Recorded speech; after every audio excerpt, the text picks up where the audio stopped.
veja, né, os perigos da idolatria, né? A pessoa que é idólatra, né?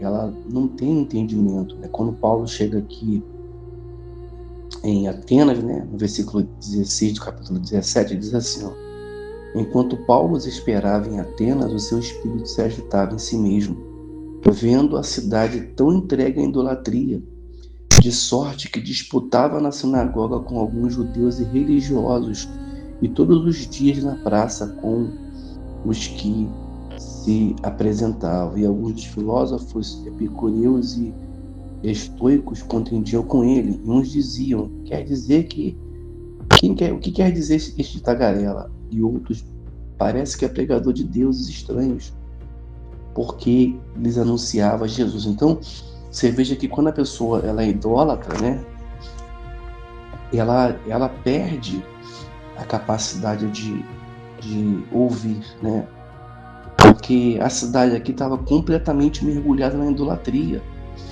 né, e a idolatria nada mais é do que a pessoa buscar um Deus que não responde, um Deus que não tem vida, né. Salmo 115 diz que eles têm mão, mas não apalpam, ouvidos, mas não ouvem, boca, mas não falam, né? Mãos, mas não apalpam, né?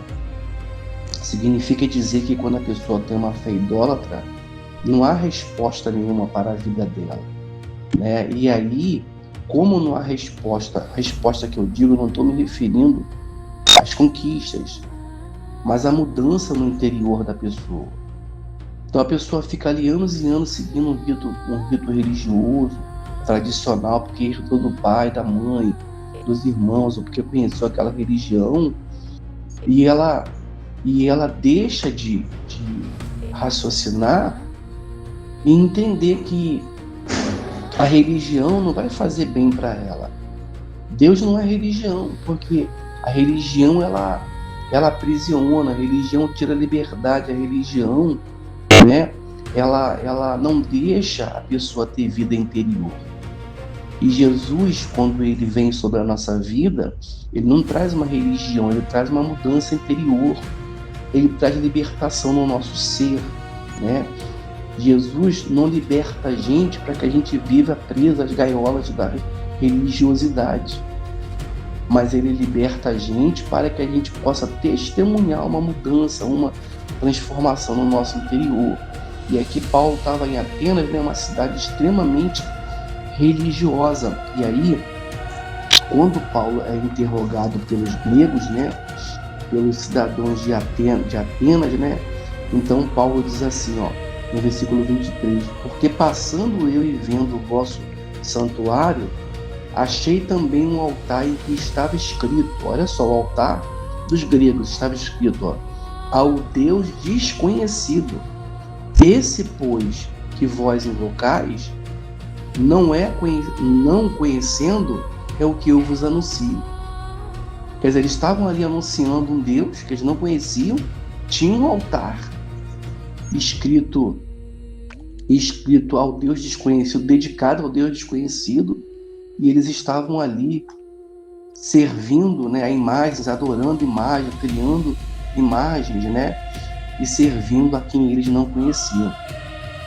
Então, a gente vê isso nos dias de hoje, a pessoa presa à religiosidade, né, presa ao espírito da religiosidade, que não vai conduzir a nada, vai dividir sua vida, vai afastar pessoas, né, vai destruir o seu relacionamento com pessoas, talvez, por conta da religiosidade, quando na verdade Cristo nos libertou para que a gente venha ser livre e para que eu e você, nós, não venhamos depender de ninguém, não venhamos depender de pastor, de sacerdote, de imagem, de santo, de ninguém para chegar a Deus. Você não precisa.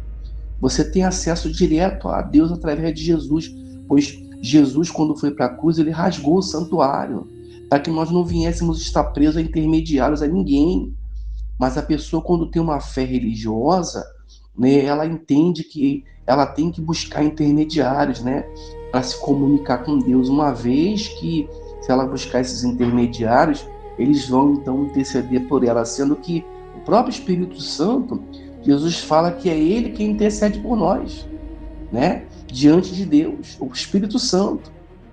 E o Espírito Santo, ele habita dentro da gente quando a gente se entrega ao Senhor Jesus. Então, você não precisa ser uma pessoa religiosa. Você só precisa ter fome e sede de conhecer a Deus e ir buscar na palavra. Não é buscar em homens, não.